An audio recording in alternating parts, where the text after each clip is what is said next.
inspired. Transform your life. Welcome to Best Interest Radio.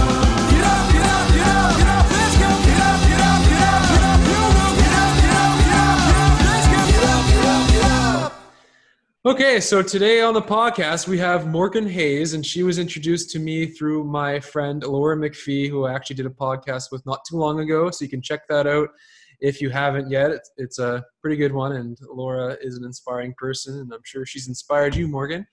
So, Morgan, I don't know a whole lot about you. I know that you're well-versed in mobility and exercise rehabilitation, breath work, and probably a whole lot of other stuff. So I'll let you introduce yourself. So, Morgan, who are you? What do you do? And where do you come from?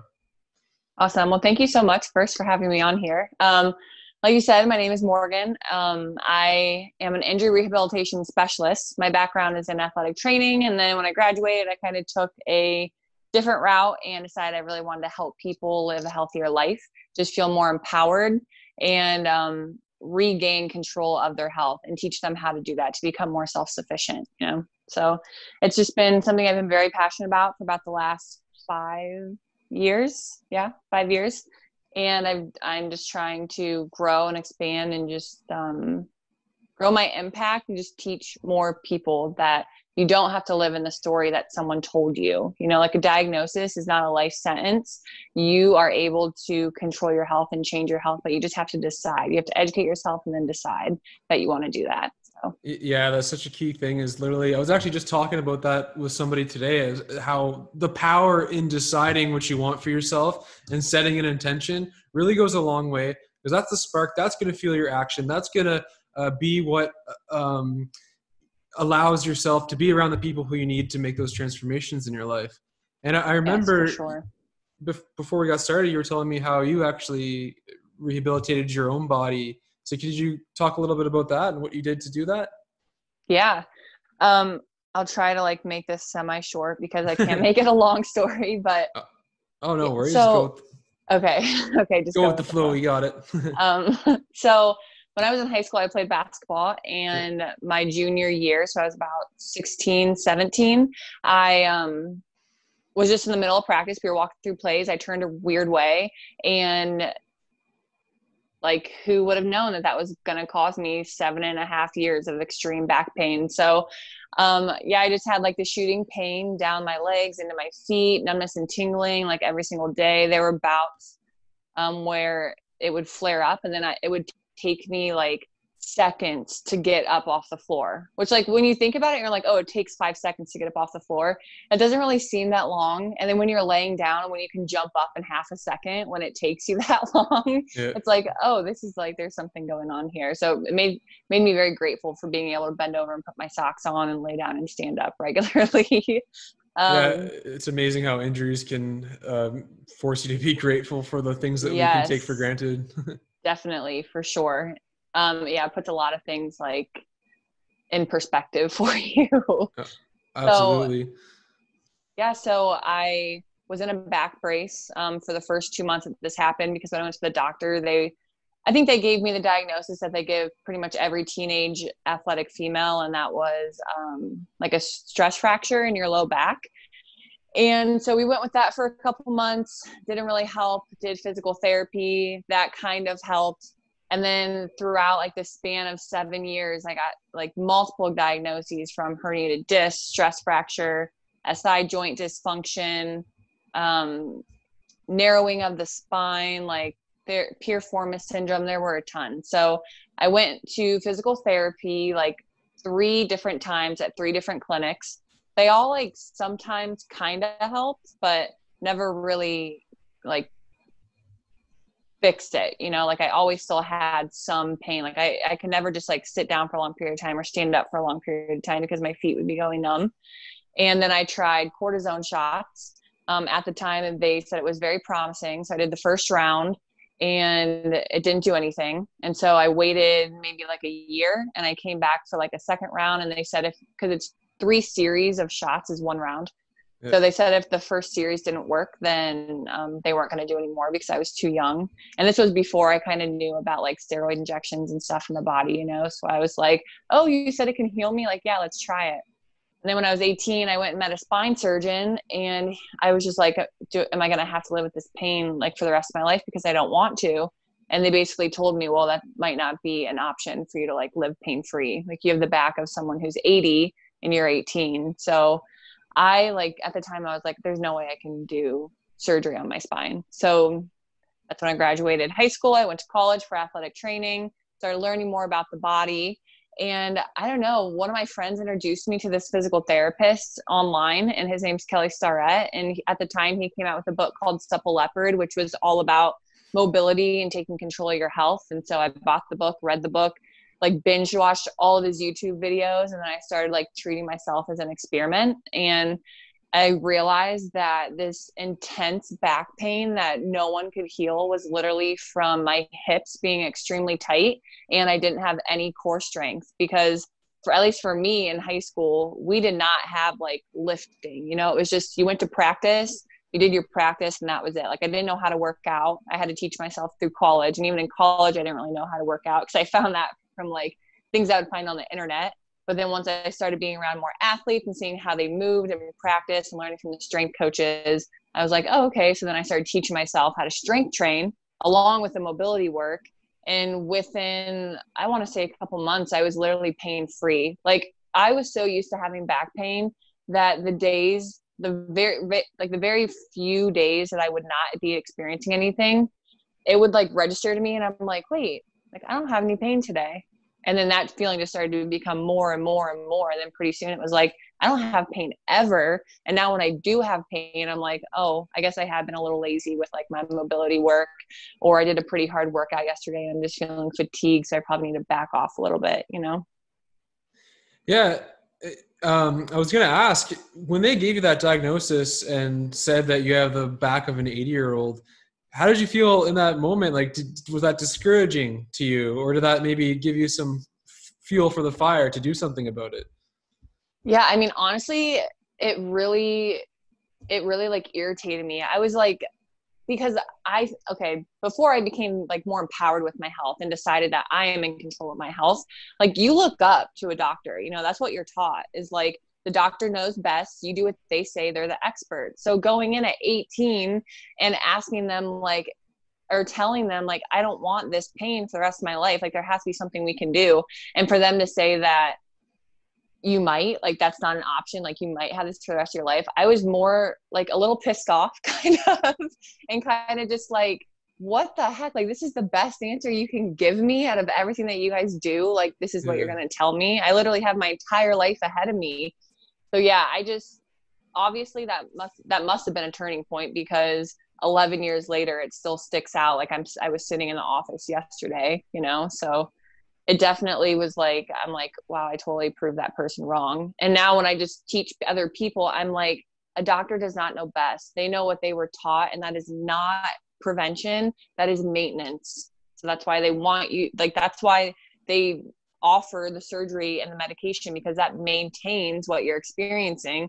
It doesn't go to the root of the problem and prevent why you even had it in the first place. Yeah, that's exactly it. And I don't know if you know this, but I'm a registered massage therapist here in New Brunswick, Canada.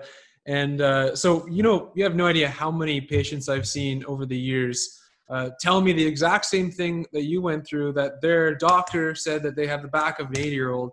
And some of these people who are telling me this are like 18 years old or younger or slightly older, whatever. And it's amazing when they start doing massage therapy, which can help get to the root of the problem, because you start to break up all the scar tissue and adhesions and bring mobility into an area that you once did not have it before. How profoundly that changes their life. And on top of that, when you start taking care of one thing, all of a sudden you want to start eating a little bit better too. I actually had a client tell me yesterday, and he has severe hip pain. And he said that since he started to see me, I've been able to help him recover. I've been able to help his muscles, which are in terrible shape. And he says that it's been inspiring him to eat better and do other things in his life that are more positive. Because, like I said, you feel better in one area. A trickle-down effect. Exactly. Yeah. And it's totally holistic. And I always tell people whenever I have the opportunity that just because you're in pain or even in a crappy situation now does not mean that you're going to be like that forever. And that's where it comes down Yes. to setting an intention for yourself and making that decision to become better one way or another. You can make it happen. There's so many different ways. And ultimately, I mean, you said that your pain started to go away and eventually that became your new normal. Well, pain is actually a signal, right? So it's telling us that there's something wrong and we need to do something about it. And most of the time, that signal is telling us to get moving. So like you said, do mobility work and strengthening, because you strengthen the things that are weak and you stretch the things that are shortened. And, Yes. you know, so Exactly. Yeah. It's kind of funny because all these things are so simple and it's almost like the medical system that we have today, I mean, sure does some great things, but also can overcomplicate things. And people think that the solution is a lot harder than it actually is. And Totally. yeah, it's certainly a lot easier. I mean, I always say we're going to be working hard either way. So we might as well be working hard, finding the solution, working towards it, rather than working against fighting that disease, fighting that pain that you're dealing with, and the, you know, maybe medications that some people might take to deal with it. So yes, exactly. yeah.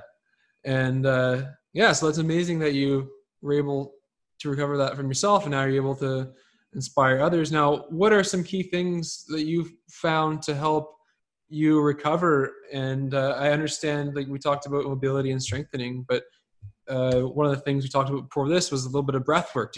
When did you start incorporating that? Yeah. So I will say one of the key points to low back pain is tight hip flexors. A lot of people, just because of like old outdated like research, or not even research, just things that someone said once, they used to think that like tight hamstrings cause low back pain, but really it is tight hip flexors.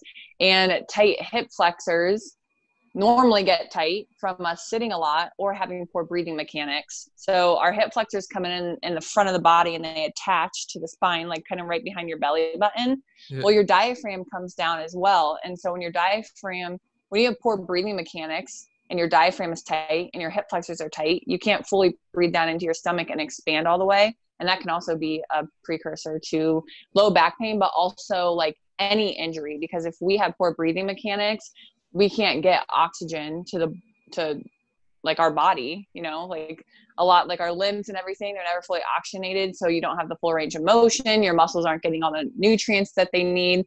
So that, again, like breath work is the foundation to healing ultimately.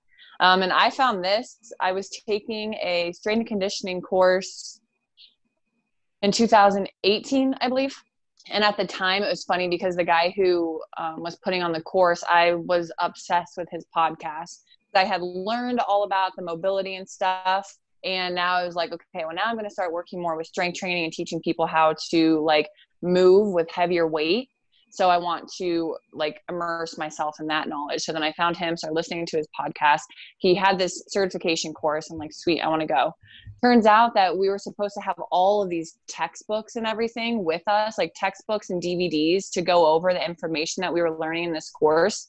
And I was like an overachiever in school, like straight A student, was super anal about getting all my work done. And when I realized, I read this email, we're a week out from the course, and I was like, I didn't get any textbooks. I didn't get any DVDs. I started freaking out. At the time, I'm reading this email, I'm listening to this podcast that's talking about breath work.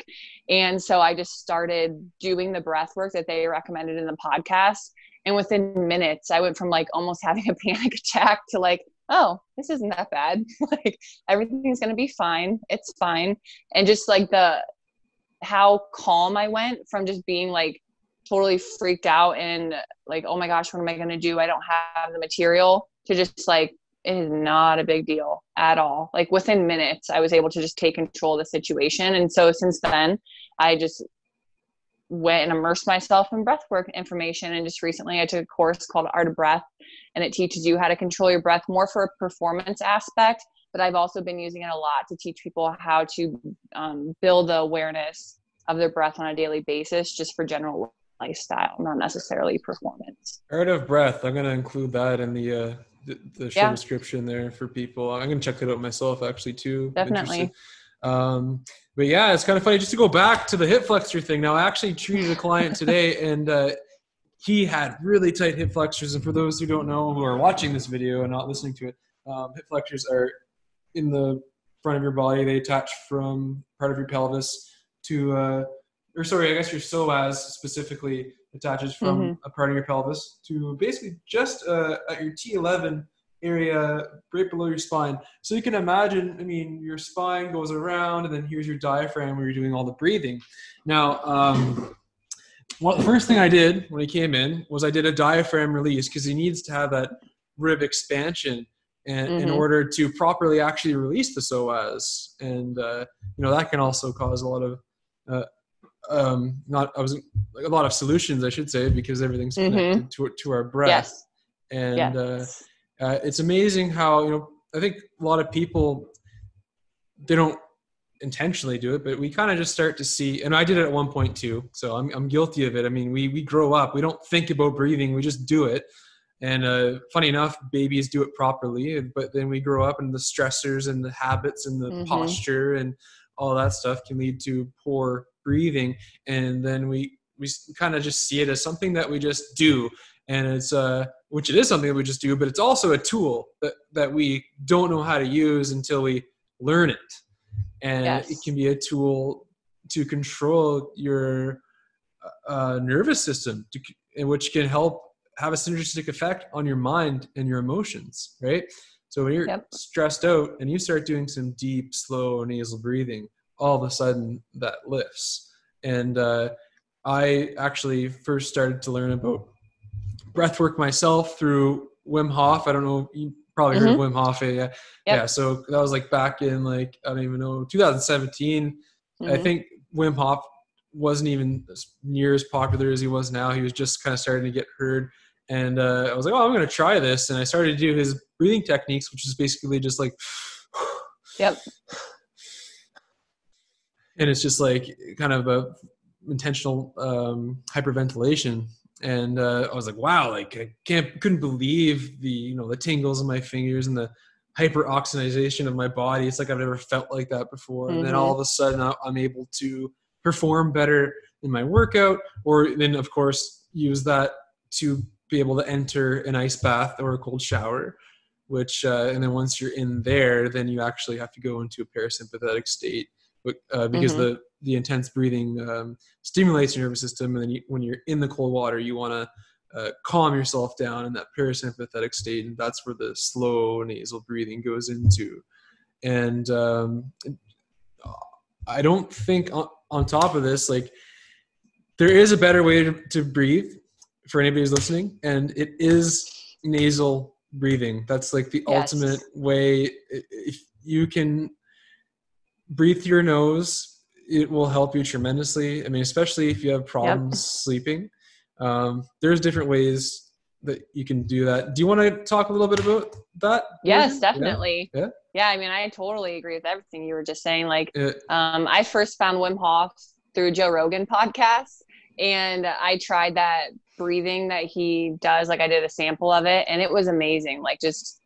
It's like everything just stops around you, you're just super hyper focused, super calm. It's very cool feeling. But yeah, so the first thing with breath is just building the awareness. And like you were saying, it's so simple, but it's so easily overlooked because people are breathing, well, yeah, duh, I know how to breathe. I'm here, and I can breathe. But it's the first thing we do when we're born, and it's the last thing we do before we die. And so many of us live our entire life not knowing the correct way how to breathe. And so, like I said, step one is just building the awareness. So just stop randomly throughout your day, or if you're listening to this podcast or watching it right now, and just tune into how you're breathing. Are you breathing through your mouth? Are you breathing through your nose? Is it coming into your chest? Are you breathing down into your stomach? And just kind of take note of how you are doing it, because from there, then you can start to build and get better at it and practice it, because it is a skill. we wouldn't just go from never playing basketball to thinking that we're going to go into the NBA and join a team. Like, you have to do a lot of practice and get better over time. And it's the same thing with breath work. We have to practice it and become more skilled with it so that we can access its power and potential when we are in a stressed out state, because it doesn't do us any good if we just like know how to do it, but we never like kind of put it to the test, like, yes, you might be really good at breathing, but then if you get in an argument with your significant other, how do you respond? Are you still like getting really mad, really irritated, snapping back at them? Or are you able to realize how you're feeling, take a deep breath, and stay calm and focused and in the moment, Yeah, absolutely. And one thing to go along with that too is when you're bringing awareness to how you're breathing, also pay attention to how you're breathing when you're doing certain things. Like, there's this thing, yes. I think the term for it is called screen apnea. And it's like when we're looking on our phones or our computer, whatever we're doing, we can hold our breath. And that's just because we're anticipating something. We're anticipating a notification or whatever we're reading or whatever video we're watching. And that's just a natural human reaction, I guess, is to hold our breath when we anticipate for some reason. But that is what we should not do, because that's like actually a stress response. So yeah. we can subconsciously smooth that out by intentionally practicing nasal breathing while we're doing those things. Eventually, over time, little by little, it becomes automatic and you don't have to think about it. Yes. But awareness is key. And then also, of course, putting it into practice and just trying it out, just doing it right then and there. And, I mean, I can give like your listeners a couple easy examples that they can start incorporating into their daily life if you want. Yeah, let's do it up. Okay. So first I will say, because I didn't say this, but how you emphasize the nasal breathing. Like, nasal breathing is what stimulates our parasympathetic nervous system, which is the rest and digest. That's basically like the part of the nervous system that we want to try to reach throughout the day because of our daily life. So we're always in a sympathetic state, which is a stressed out state. And our body cannot tell the difference between stress. Like, we as humans categorize stress into like, well, this is workout stress, so that's a good stress. Well, now I'm in traffic, and that's road rage stress. Well, now I'm going to work with my coworker, so that's a different type of stress. But our body just sees stress as stress, whether it's good or bad. So how breathing throughout the day through your nose is very important to just try to keep yourself in a more parasympathetic state. As soon as you open your mouth, it elicits a stress response, which is why I like to really emphasize the nasal breath, because some people will breathe in through their nose and then exhale through their mouth. But when you open your mouth, it elicits that stress response. So that would be step one, just getting used to doing the full nasal inhale, nasal exhale. So once you build that awareness, I'll just go over a couple different ones. So box breathing, that's the first one that I found. It's a cadence breath, which just means it's an even inhale, even exhale. And we also add the holds in there. This one is a little bit more advanced because of the hold, but because it's the first one I learned, it's the one that's closest to my heart. So I'm going to teach you guys. So it's just a 1-1-1-1 ratio. So if we have a 4-second inhale, you're going to take a deep breath in for 4 seconds, and then you hold at the top for 4 seconds. Then you take a breath out for 4 seconds, and then you hold at the bottom for 4 seconds. And 5 cycles or 5 boxes of that is 1 full round. So I normally recommend people start with a 3-second. When I'm doing holds, it'll be like a 3-second box or 4-second box. And if you can get through those 5 cycles, then that's when you know that you can add another second to that box. So if that's too much and you don't like doing the holds, then I recommend just a cadence breath. And that's just tuning in, putting one hand on your chest, one hand on your stomach, focusing on really breathing down into your pelvic floor, into your stomach, allowing the sides of your stomach to expand. And that's a 1-to-1 ratio, inhale to exhale. And you can work up to I would start with probably 4 or 5 seconds, inhale and exhale, but I've worked up to 10, 15 second inhales and exhales. I try to see what's the least amount of breaths I can get in a minute.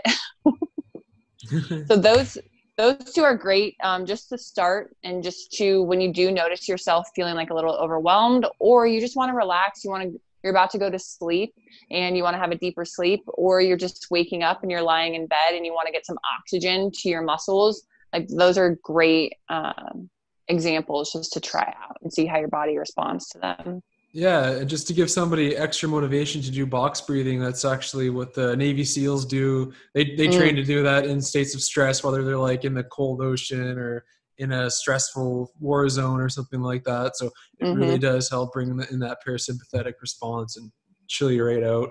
And or if you're honestly, even if you're taking like a ice bath and do crazy stuff like me, or that helps a lot too. And maybe I should. Do you have another one Yeah, I have tons. Okay, sure. Give another one, and then I'll share my nasal story. Okay. So I mean, I can do more of I'll do a stressor one and then one to calm yourself down. So you kind of mentioned this earlier with the Wim Hof, the hyperventilation. Yeah. But you can use that as like a pre-workout, or in the morning if you are feeling like kind of blah and you just need to like wake yourself up a little bit. That hyperventilation breath, which is just explaining it a little bit more for your listeners, is a full inhale through your nose and then you're just letting go of the exhale. So it's like one full inhale, half the exhale, and you would do 20 to 30 of those. And with what I've learned through Art of Breath, after you do the 20 or 30, then you hold the exhale. And I know it's different because Wim Hof will hold the inhale. And the only difference between holding the inhale and holding the exhale is the amount of carbon dioxide in your body. And carbon dioxide is what elicits that stress response in the body. So when you blow all your air out and hold, you don't have as much oxygen in your body. So the carbon dioxide rises much faster. So you get to that point, that panic point, a little quicker. But it also teaches you how to control it more, because if you can keep doing this and get used to the exhale hold, and you're aware of that feeling, and you're like, okay, well, I can only hold it for 5 seconds today, but I'll try it tomorrow. And then you get to tomorrow and you're like, oh, I held it for 7 seconds. And then maybe in a week you're up to like 30 seconds. So it's just a good way to, it's a good measuring tool to have, to where you can see how your body is handling the stress, the carbon dioxide in your body. And like with Wim Hof, when you inhale, you have more oxygen when you do the inhale hold, you have more oxygen in the body. So it takes longer for the carbon dioxide to rise. So you kind of get that calm, like cool feeling. You get to hang out there for a little bit longer. Yeah. And the carbon dioxide actually allows the oxygen to just flood into the cells too. Cause I mean, that's actually part of the purpose of the Wim Hof breathing method, is that you flood your body with oxygen hyperoxidization through the, breathing, and then you hold your breath, and that creates the carbon dioxide. Then all of a sudden, bam, the oxygen just floods your cells. And the way I actually do Wim Hof, I don't know if it's the proper method or not, but the way I learned is do 20 to 30, or some people even do 40 breaths, and then you actually let out naturally the last breath, and then you hold as long as you can, and then you do another deep breath in, and then you hold that inhale, and then for as long as you can, and then you let go, and then you repeat it 2 or like 1 or 2 more times. So I guess there's different ways of doing it. So the point is of actually just doing it and finding a way that works for you. Even if like you're just getting started, even if you just do 10 breaths just to try it, you're still going to feel something. But try to aim for that 20 to 30 mark. Yeah, so there's it's called a step up protocol, and it's something, when I first took the Art of Breath course, I was doing it every day, and it kind of combines all of the 3, the cadence breath, the hyperventilation, and the exhale hold. And you start, so for beginners, you would start with a 3-second inhale, 3-second exhale, and you do that 5 rounds. And then after that, you go into 15 superventilation breaths. And then you blow out all of your air on that 15th breath, and you hold the exhale for 30 seconds. So that's round 1. Round 2 is a 4-second inhale, 4-second exhale. You do that 5 times. Then you go into 20 superventilation breaths. You blow out all your air on that 20th breath, and you hold for 30 seconds. And then round 3 is 5-second inhale and exhale 5 times. 25 superventilation breaths, blow out all of your air, and hold for 30 seconds. And I invite your listeners, or if you're watching this, to try that out for a week. Just do it in the morning. That one takes about 5 minutes. and just notice how you feel throughout the rest of your day. Like whether you have more energy, less energy, more calm, more focused, like just notice how you feel if you do that every day for 1 week. That's awesome. Thanks for sharing those techniques. Do you have any others you want to share today, or up to you? I will say with COVID going on and people wearing masks, the one, like, well, signs and symptoms with shortness of breath, because I know there have been like studies and stuff, and I don't want to get into it that much, but studies have come, or not studies, but people have been posting like wearing a mask doesn't affect your breath. But there are studies that have come out. There's research that shows when you have a mask on and you breathe out on that next inhale, you are breathing back in some of that carbon dioxide. So you do get the shortness of breath. You do get the increased heart rate. You feel more stressed, maybe more anxiety ridden, even just from having something over your face, you know, like you get that little bit of anxiety that you wouldn't normally have. Maybe you're more irritable throughout the day. So something that you can practice, because if you are feeling those symptoms, it just means that your body has a poor carbon dioxide tolerance, which in layman's terms means that your body handles stress poorly. So how you can practice that is, I recommend going on a walk for about 5 minutes, or if you do a lot of chores around the house while you're doing dishes or folding laundry or something, you take 5 deep breaths in and out of your nose, blow out all of your air on that 5th breath, and you just hold the exhale for as long as you can. And then you repeat. Once you have to take that next breath in, take your 5 breaths, blow out all of your air, hold the exhale, and then just keep repeating that, like I said, for 5 minutes if you're going on a walk. I like to count my steps and see, oh, I got to 20 steps on this exhale hold. Let's see if I can get to 21 on the next one, you know. And that just gives your body a chance to build up the carbon dioxide tolerance, so that when you wear the mask, hopefully you don't feel like as much of those stress, like shortness of breath, increased heart rate feelings, you know? Yeah, no, those are really good suggestions. Honestly, thank you so much. You're welcome. What I was going to add to like the COVID thing is, I have to wear masks at work, but I know that some people are going to have a lot harder of a time, and especially those who have like a blocked nasal passageway. And we just talked about how the importance of nasal breathing. And if you're already doing mouth breathing on top of a mask, it's not only is it gonna make it harder to nasal breathe through a mask if you have like a congestion of any sort, but it's also gonna make it easier to just mouth breathe. And you know, we really want to nasal breathe. So I mean, some people really, honestly, some people might call it an excuse, but they honestly just can't wear a mask because they need to breathe a little bit better, because breath is important. I think it's overlooked. I mean, COVID is a disease that affects your breath. So breath is the most important thing. I mean, if you can live for months without food, you know, weeks without water if you train, and then, you know, you can only live like seconds without oxygen. So I mean, that's why breath is so important. And just, I wanted to share a little story along with some tips, since we're talking about breathing.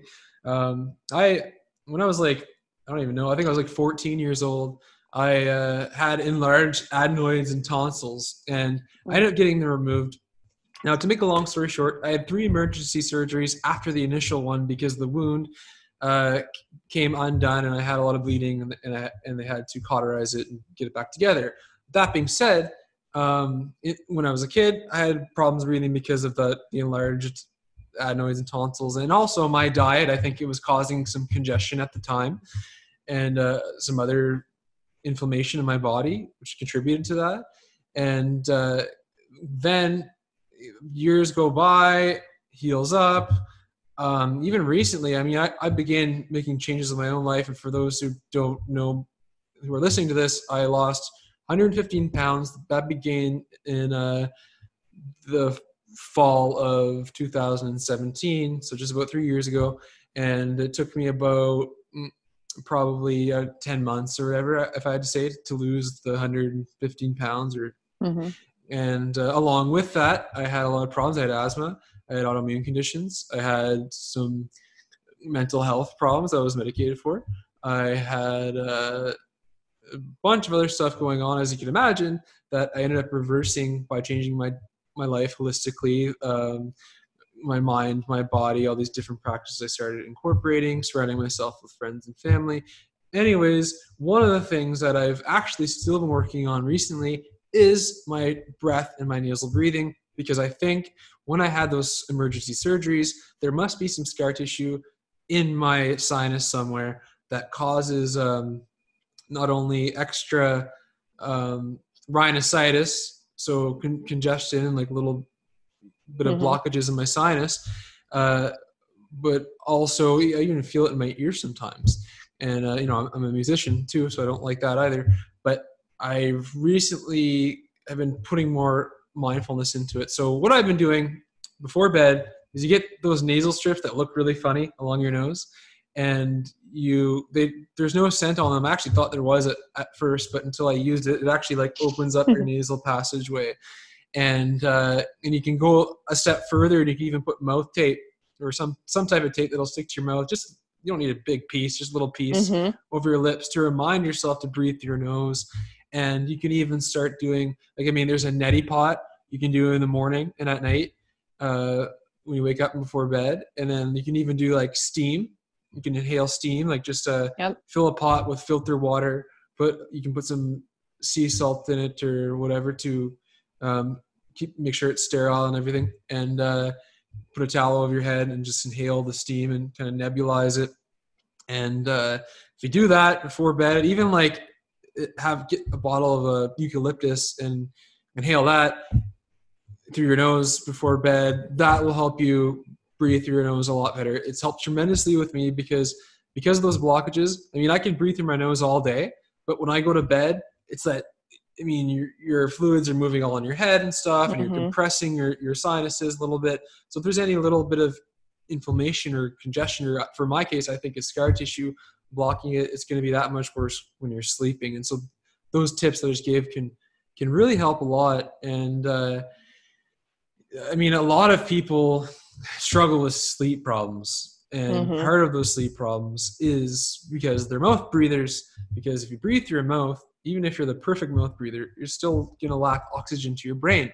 When you breathe through your nose, you're getting more oxygen into you, you're breathing properly. And I don't know if you know this, but it actually, the studies have shown that it actually affects the structure of your jaw better. And they say that people with like those stronger looking jaws is because they believe they practice nasal breathing. Yep. And so it's kind of funny. It's stuff I've only recently been learning, but I find it just like fascinating, and it totally makes sense. And since I've been doing it, I think I must have had some apnea episodes, because I'm a guy I live a pretty healthy lifestyle, and there's no reason why I should be tired, because usually I'm full of energy. But the nights I have bad sleeps when I'm breathing through my mouth, holy crap, I cannot function the next day. Like I'm totally useless. So this has been helping me a lot. And if anybody has problems with this, this will help you for sure too. So anyway. And speaking with the mouth breathing, once you do build that awareness and you do nasal breathe, that's also like some really good feedback from your body. If you notice throughout the day that you're mouth breathing more than normal, it can kind of be a sign that like, hey, I need some rest, like on days where I like really overdo it. And the next day, like in the morning, if I'm teaching a session or something, and I notice that I'm just like having to like catch that deep breath and go like through my mouth, like more often than I normally would, I'm like, man, I'm like a lot more tired than what I thought I was, because we can sometimes trick our mind and our body to feel good, especially like if I want to work out. Sometimes, like most of the time I've learned to listen to my body, but sometimes I'll just like suck it up and push through the workout.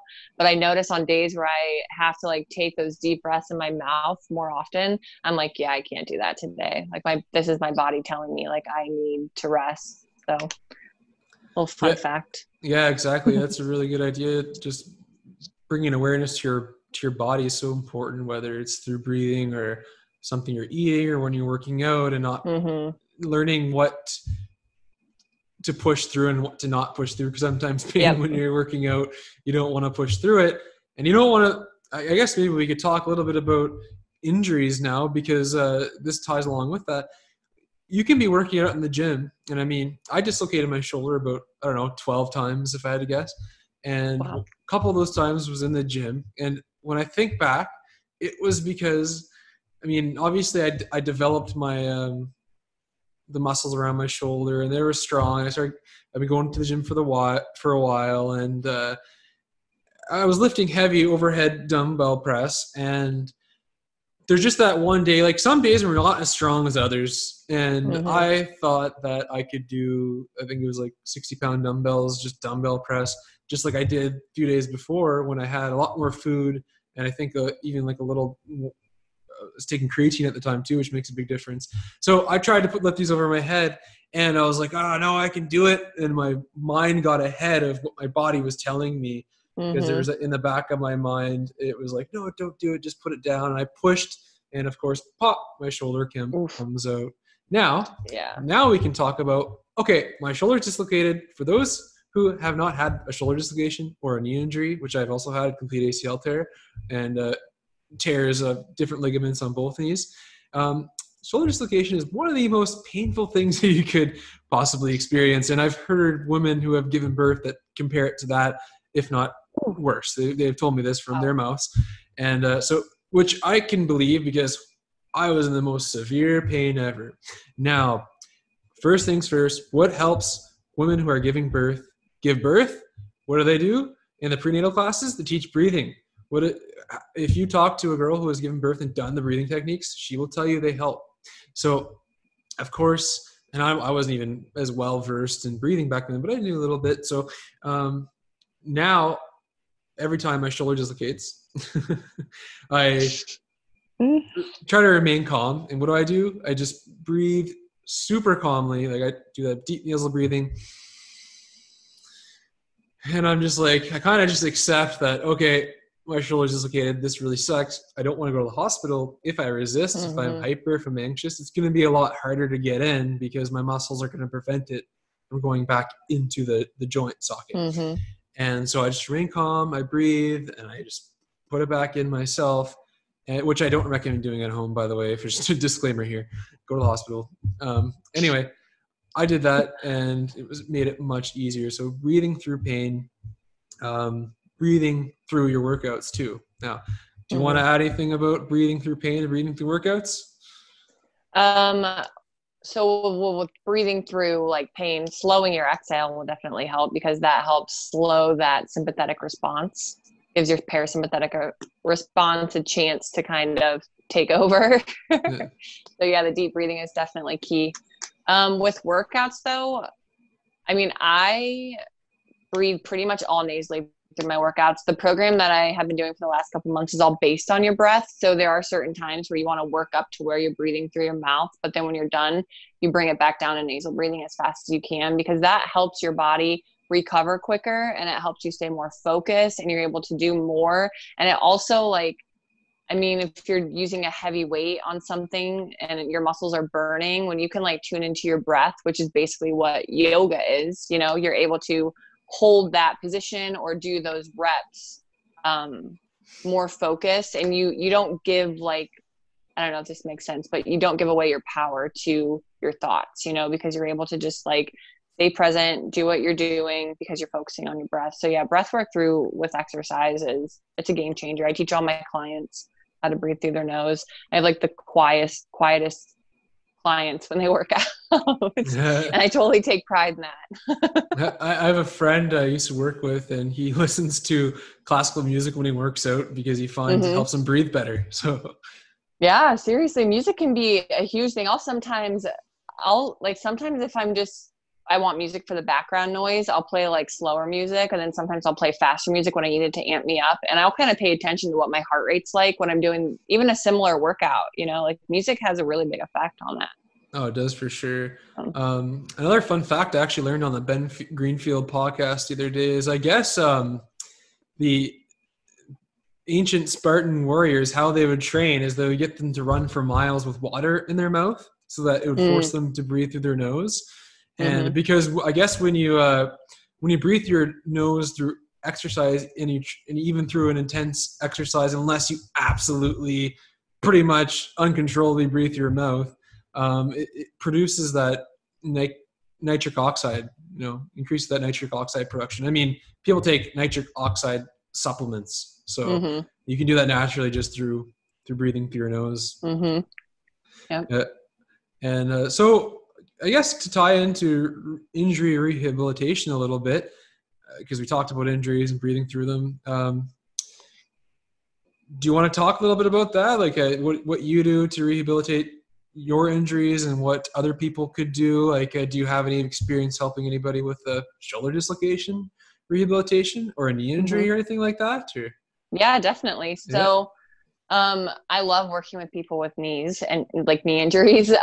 Normally I do a lot of posterior chain strengthening.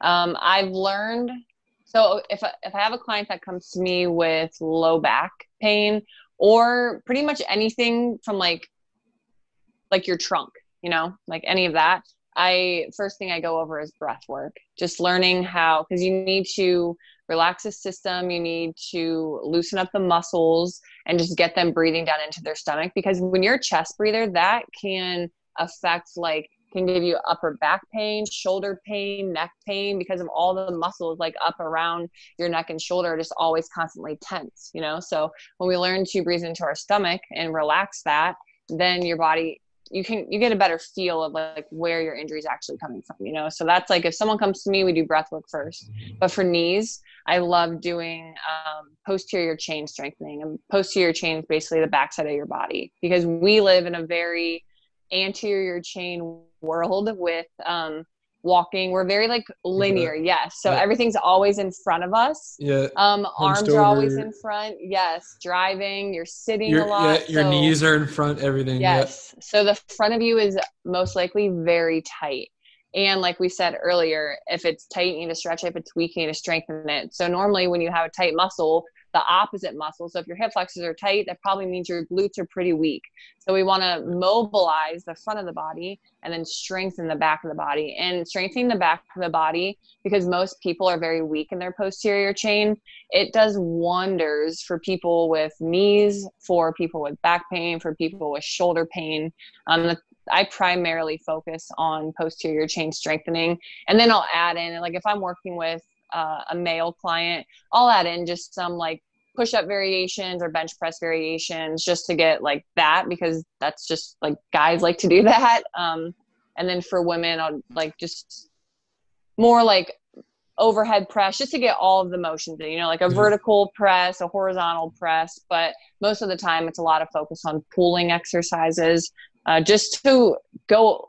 My focus is, when people come to me, like they think that they're just going through a workout, but really we're trying to counteract like all of your movement from the day, all of the sitting that you do, all the driving that you do, texting on your phone, sitting at a desk, whatever it is, like we're trying to counterbalance that. And that's with strengthening the backside of your body and mobilizing the front. So. Oh, exactly. The yin and the yang, you gotta reverse what you're doing. And essentially that's what I do as a massage therapist. You're reversing this chronic problems that they've developed over the years. And the most successful patients, like my motor vehicle accident patient that I've been working on for a while, she does really well. She's at her prime when she is going for massage therapy, chiropractor sometimes too, she incorporates.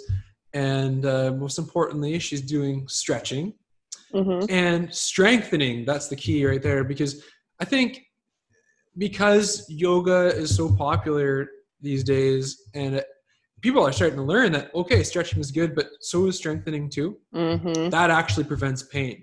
And so when she's strengthening her shoulders, some of the pain that she has is because she's weak. Her muscles can't handle it. They get fatigued easy, and they get inflamed, and they just can't handle it. So when they're stronger, they can handle it. You feel much better. So it's certainly some inspiration to get. Yes, definitely. Yeah. And also speaking of, sorry, I interrupted you. Oh, you got it. Go ahead. Okay. Shoulder dislocations. I did have a guy. I get a lot of people that, I shouldn't say a lot, but a handful of people that come to me with chronic pain or chronic injuries.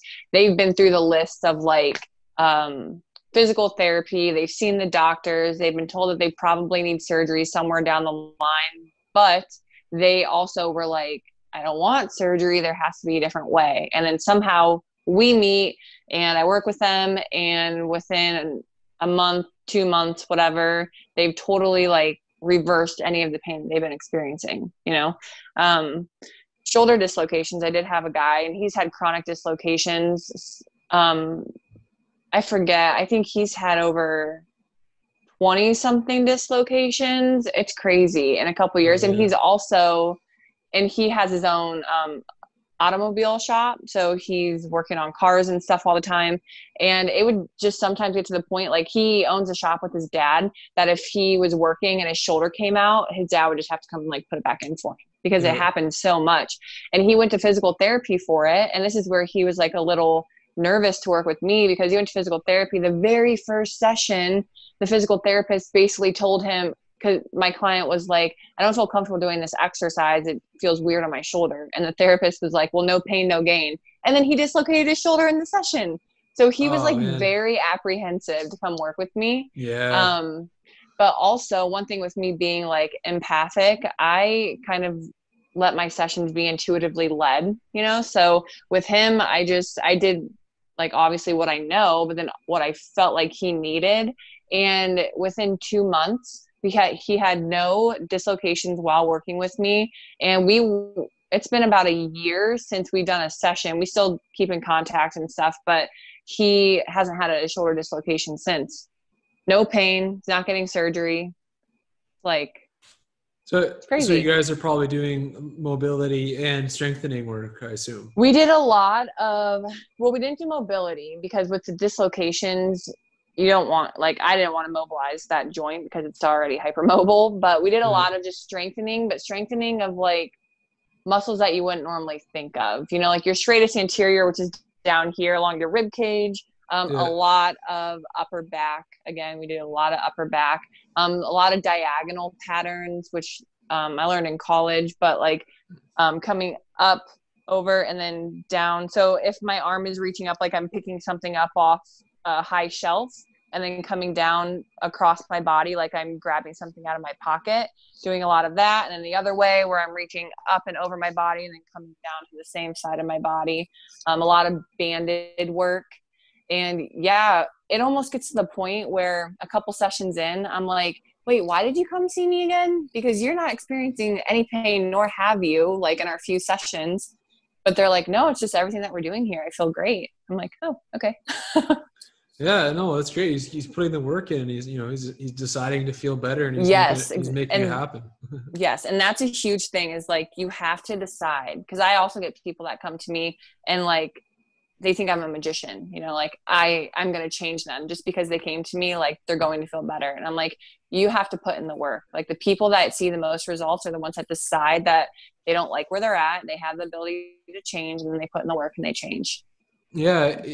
I've told people straight up, and if anybody's listening right now, here's a little bit of motivation for you. If there's something in your life that you don't like, whether it's a health condition, an injury, a situation, or whatever, there exists the possibility of you changing that. All you have to do is decide what you want for yourself and believe that you can make it happen, and it will happen, because you'll bring yourself to the right people. You'll just accept nothing else as a result. And believe me, like if you want to heal of a condition, for example, go look online. There's going to be like hundreds and maybe even thousands of people who have healed from that even rare condition. So you can learn from what they did to get through it. But otherwise, you don't have to accept the way you are, because people have done it and they had no advantages over us. You know, they're in the same boat as us. You know, we kind of, especially if you live in North America, I mean, you have a lot of freedom to have access to information and resources to help make that happen. So if you want to change something, it is out there. You just got to go get it. You know, it's like the analogy, you know, if you want a pear, it's on the tree. You just got to go walk towards it. And if you don't know where the tree is, you just ask somebody. So yeah. I think that like sums up the entire episode. Yeah, seriously. Yeah. But everything is so simple. Yes. And we just complicate like to overcomplicate. Yeah. It's kind of funny because people, like what we do, like we coach, inspire, teach people to better their life in whatever way. And what I've learned through digging myself out of my own well is how easy it actually is. Mm-hmm. And the hardest part was the mental thing that I had to overcome. And as soon as you see that it's not so hard, it becomes a little bit easier. Mm-hmm. Yeah. Yep. But yeah, I really appreciate you talking to me today. We really brushed on a lot of really good subjects. One thing that I actually do want to say before we completely wrap this up is since we talked a lot, pretty much everything about breath work, do you know much about holding your breath during exercises at all? Like I know there's certain things that people do. I do some breath holds like during warm-ups to help warm up your pulmonary system. Yeah. So that's what, like, I'll do my workout, and then before the conditioning aspect, I'll do a circuit where you do so however many exercises or whatever, and then there's a breath hold incorporated with it. And that can sometimes be an inhale hold or an exhale hold. But essentially the intention with that is to warm up your pulmonary system so that when you get into the conditioning, you don't feel that that lag. You know how there's always like that 3 or 4 minute lag, like if you were to go out on a run, to where you feel very uncomfortable and then all of a sudden you're like, you hit your groove, and that's just because your oxygen has gotten through like to your body now, and everything's kind of on the same page. Well, the pulmonary warm up helps with that. I'm not sure if that's kind of what you mean with the breath holds, but yeah, that's one thing for sure. That's awesome. I actually didn't know that, so thanks. One thing that I do and learn with breath holds is if you finish, like if you do your workout and you finish the last 2 sets and the last 3 reps of each of those 2 sets by holding your breath, that will increase the little bit of hypertrophy in the muscle and interesting.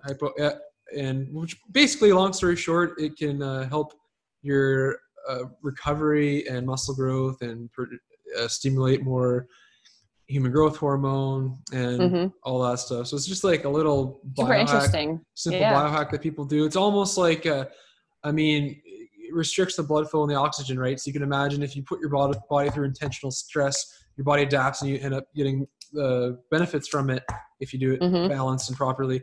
And similar concept is the blood flow restriction bands.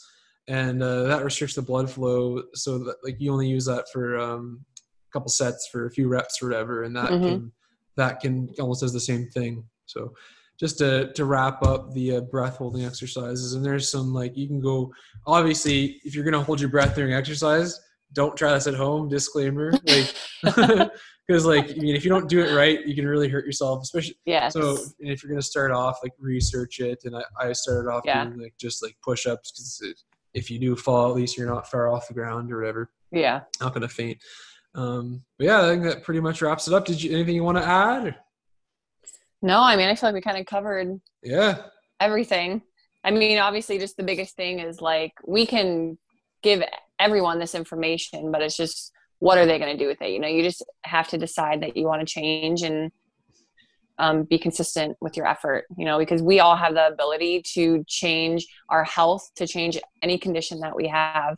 But you just have to decide that you want to do it and then put forth the work to do it. Exactly. Yeah. Amen. We'll end it on that. Thank you so much for coming on. And where can people find you?